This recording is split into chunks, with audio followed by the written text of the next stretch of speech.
मगर मित्रों का काम नहीं करते ये लोग। हमारा छोड़ो जनता के मित्रों का काम नहीं करते ये। क्योंकि अगर आपके मित्र होते तो आपको देश की सच्चाई दिखाते, बेरोजगारी के बारे में बताते, महंगाई के बारे में बताते, मगर नहीं, ये तो आपको चीता के बारे में बताते हैं। देखो देखो, अफ्रीका से 4 चीता आए हैं, देखो जंगल में घूम रहे हैं। देखो, ये भी सवाल पूछा कि क्या चीता हिरन को मारेगा या नहीं। मतलब अफ्रीका का चीता हिंदुस्तान में आकर हिरन को मारना भूल जाएगा।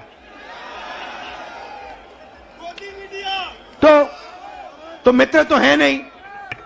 अच्छा, मीडिया बात नहीं उठाती जनता की, तो हमने सोचा पार्लियामेंट में भाषण करो। डिमोनेटाइजेशन, नोटबंदी के बारे में भाषण करने की कोशिश की, गलत जीएसटी के बारे में बोलने की कोशिश की। जो हम जमीन अधिग्रहण कानून लाए थे, जब नरेंद्र मोदी जी ने उसको रद्द करने की कोशिश की, हमने पार्लियामेंट हाउस में बोलने की कोशिश की, वहां पे माइक ऑफ कर देते हैं। देखो ऐसे, माइक ऑफ, जो बोलना बोलो। तो एक तरफ मीडिया बात नहीं उठाती, दूसरे तरफ माइक ऑफ कर देते हैं। तो हमने सोचा चलो जनता के साथ कन्याकुमारी से कश्मीर चलकर जनता से बातचीत करें, जनता की आवाज सुने और जनता के दिल में जो है वो रखें। 3000 किलोमीटर हो गए, कन्याकुमारी से शुरू किया। कम नहीं होता भाइयों और बहनों। आप ये मत सोचो कि 3000 किलोमीटर कम होता है, कम नहीं होता है। 110 दिन हो गए, मगर अजीब सी बात है, थकान नहीं है। आप देखिए, मेरा चेहरा देखिए, कोई थकान नहीं है। लोग पूछ रहे टी शर्ट में कैसे चल रहे हो। ना थकान है, ना ठंड लग रही है मुझे। अब मैं क्या बोलूं।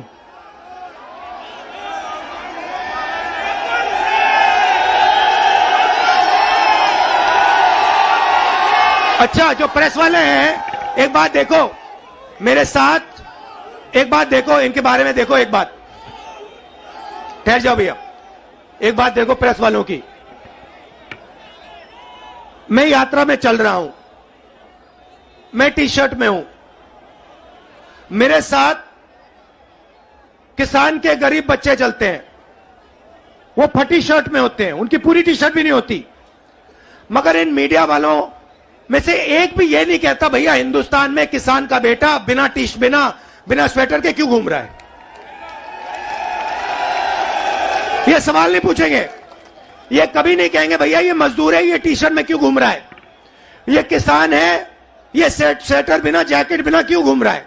ये सवाल कभी नहीं पूछेंगे। ये सच्चा सवाल है, मेरे टी शर्ट वाला सच्चा सवाल नहीं है। सच्चा सवाल यह है कि हिंदुस्तान के बच्चे, हिंदुस्तान के किसान, हिंदुस्तान के मजदूर टी शर्ट में सर्दी में क्यों घूम रहे हैं, यह सवाल है। मगर यह कभी नहीं पूछेंगे, क्योंकि भाइयों और बहनों ये आपके नहीं हैं।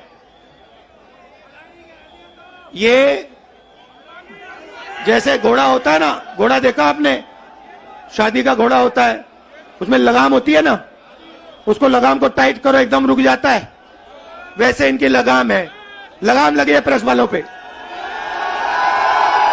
जैसे ये दौड़ने की कोशिश करते हैं, जैसे दौड़ने की कोशिश करते हैं, वो लगाम खींचते बस रुक जाते हैं एकदम। अच्छा, ये मत सोचिए कि ये बोलना नहीं चाहते हैं। मेरे पास आते हैं, कहते राहुल जी हम सच्चाई बोलना चाहते हैं, मगर हमें हमारे मालिक बोलने नहीं देते। मैं कहता हूं भैया डरो मत, बोल दो। कहते हैं नौकरी भी तो करनी है हमें, अगर हमने सच्चाई बोल दी नौकरी से निकाल देंगे, किसी और को डाल देंगे, वो झूठ बोलेगा। तो यात्रा का लक्ष्य जो देश में नफरत और हिंसा फैलाई जा रही है उसको मिटाने का है। भाइयों और बहनों, बीजेपी की पॉलिसी हिंदुस्तान के युवाओं को, किसानों को, मजदूरों को डराने की पॉलिसी है। नोटबंदी, गलत जीएसटी, कोविड के समय जो इन्होंने किया, ये सारे की सारी पॉलिसियां किसान को, मजदूर को डराने के लिए है। क्योंकि ये जानते हैं जब ये डर फैलाते हैं, उस डर को नफरत में बदलना बहुत आसान होता है। ये इनका काम है। जनता को डराओ, किसान को डराओ, मजदूर को डराओ, युवा को डराओ और उसके डर को नफरत में बदल दो। डरो मत। ये भैया, ये एक बात समझ लो, ये आपने बोला डायलॉग, ये मेरा डायलॉग नहीं है। ये शिव जी का डायलॉग है। ये डायलॉग डरो मत, ये हमारा धर्म है। अब देखिए, ये करोड़ों रुपए का, लाखों करोड़ों रुपए का, अरबपतियों का कर्जा माफ कर देंगे। लाखों करोड़ रुपए 1 मिनट में माफ कर देंगे। और किसान भूखा मर जाए, उसका कर्जा ये माफ नहीं कर सकते, कभी नहीं कर सकते। आप यूपी के, बाकी हिंदुस्तान के किसान हमारे पास आए थे, यूपीए की सरकार थी। आपने कहा हमारा माफ करो, 10 दिन में हमने 70,000 करोड़ रुपए, 72,000 करोड़ रुपए माफ कर दिया था। मजदूरों के लिए, गरीबों के लिए मनरेगा, भोजन का अधिकार, किसानों के लिए कर्जा माफ। तो हम डर को मिटाने की राजनीति करते हैं, क्योंकि हम जानते हैं अगर ये देश डर जाएगा, इस देश का फायदा नहीं होगा। अगर नफरत फैल जाएगी, इस देश का फायदा नहीं होगा। भाइयों और बहनों, दो और मुद्दे हैं यात्रा के। एक है महंगाई, और मैं आपसे पूछना चाहता हूं, प्रधानमंत्री जी आते थे, जब यूपीए की सरकार थी, कहते थे गैस सिलेंडर 400 रुपए का हो गया है। 400 रुपए का गैस सिलेंडर हो गया। भाइयों बहनों, आज कितने का है? मगर आज प्रधानमंत्री नहीं आते, आज आकर नहीं कहते कि भैया 1100 का हो गया। अच्छा, एक और सवाल है भैया, ये जो 1100 और 400 रुपए का फर्क है, ये किसकी जेब में जा रहा है? ये किसी ना किसी की जेब में तो जा रहा है ना। मतलब ये आसमान में तो नहीं गायब हो रहा। तो याद रखिए, ये नरेंद्र मोदी जी के जो खास मित्र हैं, 3-4 खास मित्र हैं, ये जो आपके गैस सिलेंडर का पैसा आपके जेब में से निकाला जा रहा है, उनकी जेब में जा रहा है। अच्छा भाइयों और बहनों, पेट्रोल का क्या दाम हुआ करता था यूपीए के समय?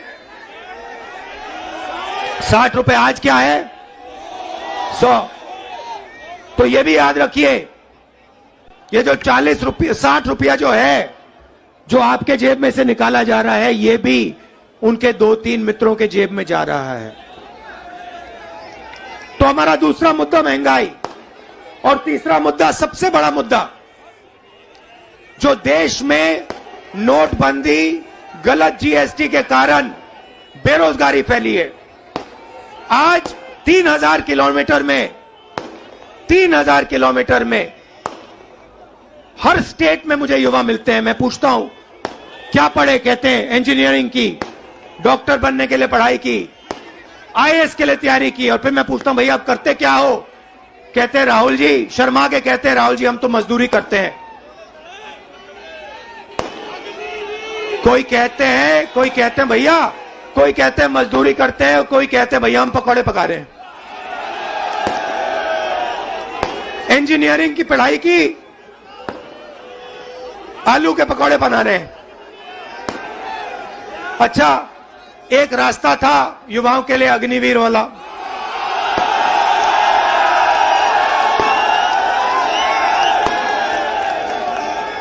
उसमें क्या था? सुबह युवा उठते थे, 4 बजे उठते थे, दौड़ते थे। यूपी में आपको हर सड़क पे दिखेंगे, देश की रक्षा करने के लिए दौड़ते थे। और सपना था एक दिन बॉर्डर पे जाके देश की रक्षा करेंगे, तिरंगे की रक्षा करेंगे, सपना था। युवा 15 साल सेना में सेवा कर सकता था, उसके बाद उसको पेंशन मिलती थी। नरेंद्र मोदी जी ने कहा नहीं भाई, ये 15 साल वाली बात छोड़ो, पेंशन वाली बात छोड़ो, ऐसे करते हैं 6 महीने ट्रेनिंग करो, बंदूक पकड़ो, 4 साल रहो, फिर जूता मार के बाहर निकाल देंगे और उसके बाद बेरोजगार हो जाओ। नया हिंदुस्तान।